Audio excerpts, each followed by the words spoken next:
guys, thank you for joining me for the first day of the Be Dangerous training video. This is Elena Alsru. Some of you may have seen me on Instagram at ElenaRose620. And this week, these next 8.5 minutes, I want to share with you guys some of the things that happened to me over the last week and a half, but also tell you my mindset going into this new training cycle. Ultimately, it's going to prepare me for the October 19th competition that our gym is going to be doing. I'm in the lightweight 123-pound class. Very excited to be entering this competition. But most importantly, I am excited to continue to become more athletic. This is what this program is all about. And it's probably one of my favorite programs that Brian's written. It includes so many different elements, but really focuses on explosiveness and power, as well as speed and just being dynamic. So that's really important to me. I used to be a gymnast, and I love anything where you need to kind of move and be athletic and learn your body better. So we're actually I came off of a 4-day rest because Brian and I were supposed to take a trip out to Utah. We were supposed to fly into Denver and drive south to Utah to see Moab and Arches National Park, and that just didn't happen. Sometimes life is weird and you get interrupted, and we were definitely interrupted. We were supposed to leave, and then I get this little text from Southwest and 5 hours before our flight, and it said your flight's canceled and you're scheduled for 12 hours later. And we were only going to be gone for 2.5 days because we were trying to do these small adventure trips.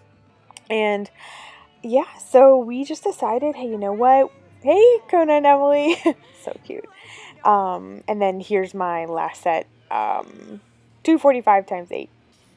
Super excited about this one. But getting back to the story, we decided, hey, you know what? We're just going to take some days of rest, catch up on some things we hadn't been doing, and learn to deal with the disappointment of that, and then try to find the good thing that could come out of this. So needless to say, my grip felt great on this deadlift.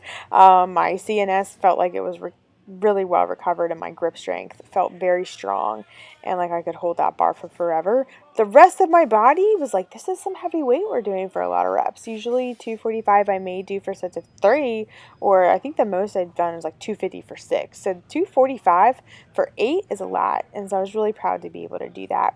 This day finishes out with some Bulgarian split squats, and I'm trying to go heavier by using that SSB, and then really tried to build lactic acid back up in our legs with these medicine ball or sandbag jumps. I was really having trouble jumping at the end.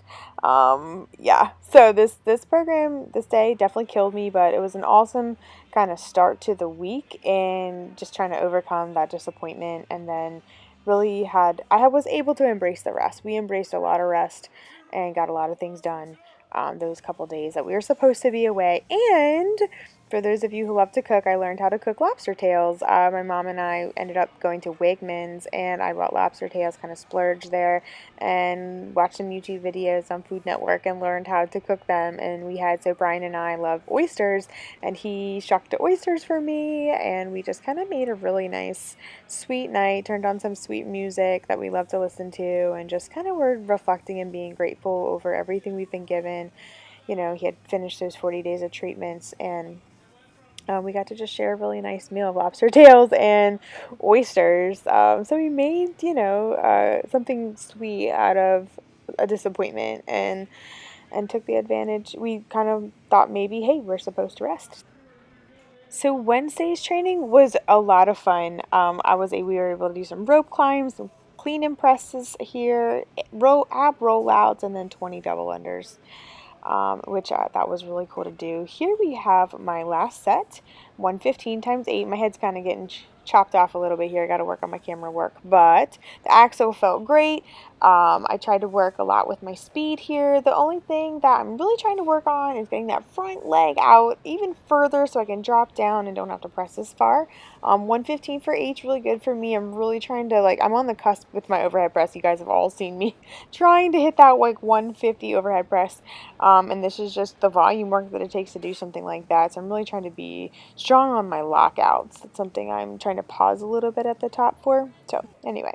So on to Friday, as you guys can see, we had those 3 stone to shoulders and then these SSB box squats. love the box squats. It's how I learned how to squat correctly. So if anybody is having difficulty getting depth on their squat, the box squat is just one of the best ways to do that. Brian always couples box squats, many times he couples them with some explosive box jumps. So absolutely love the box jump because it really challenges me to be explosive, and I think I'm going to really work on my height, explosiveness, and then the height of the box jump as we continue the program. So for me today, it was actually a tough week emotionally for me. I feel like I bore the burden of a lot of things that I wasn't expecting to. I know everybody else has felt like that in their life, where just things continue to happen, and when they're more emotional or disappointments or things you don't understand, I feel like it just continues to make it harder. So you need to have that strong heart. I posted something on my story. Actually, right here, Brian was taking pictures of me. That's funny. About your strength has to come from within. You've got to be stronger than just your body or your appearance. It just, you have to know where to pull from when things kind of get hard. And for me, it's just a deep spiritual well of faith and things that keep me going. You really just have to fuel yourself well, not only with food and like just good food, but good friendships, people who even have a stronger faith than you, or who believe in you when you don't believe in yourself, or have hope when you don't have hope. It can be anybody that you're in contact with. But for me today was about drawing strength from those around me, as well as listening to inspiring music, focusing on the right things, controlling what I can control. And here we go. Like, lifting is one thing that you can control when you can't control other things in your life. This is 185 for a set of 4, and I'm super proud of how that went. I feel really good about my squat right now. Looking forward to tomorrow's squat day, actually, in my lifting. For this next week. Right here, so something different for me, we've got an EMOM for 10 minutes, and we did close stance squats, box squats, and that's really supposed to fire the quads a little bit more. And then we've got SSB good mornings, and the whole point of this is to be able to bend down to where, like, push your butt back, far enough to where you're in a deadlift position, and a lot of times you get stuck in that position, so it's really working on that upper back strength and the ability to pull through with the hips. So that was something I was really focusing on, and I think it was very helpful. Saturday was a lot of fun. I got to do conditioning with my husband, who decided to jump in. He's a lot of fun. He always pushes me whenever he's a part of the workouts. It was pull-ups, we had burpee lateral jumps, we had sumo deadlift high pulls, we had box jumps, we had flutter kicks, and it was just a really 4 rounds of this, and it was super fun. I'm not going to be here for the next 2 Saturdays because I have some awesome travel stuff coming up, so I wanted to give it all I had, and tomorrow when I go back into the Never State, I'm going to give it all I have. But this is cool. This is a walkout push-up, and it's kind of choose your own amount of reps, so I chose 3 reps and did 5 rounds of that. So if you haven't tried this before, I really hadn't tried it before, and I absolutely love it because it takes the plank to a different level, and it takes the push-up to a different level. And if you want to do 10 push-ups down there, you can do 10. A lot of people will do a ladder, like 1, 2, 3, and so on and so forth. So Kona's helping me here with the floor press. Had a little bit of fun with my floor press today. Was able to get up to a set of 85 pounds. Bench has never been my biggest focus or my strength, but it was really good to work it today. I always find this is a weird thing I've learned, that bench actually helps my deadlift, my chest, just to keep it strong for the deadlift. So this day was awesome. It ended with sandbag throws, and I didn't get that one on camera, but I did get it on my Instagram, so check that out. Just trying to get better at that for the competition. Thank you so much for joining me. I hope this was helpful to you. Please leave a comment or question down below, and I'd be happy to answer it. Hopefully it was encouraging. You guys have a great rest of your day. Thank you. Bye.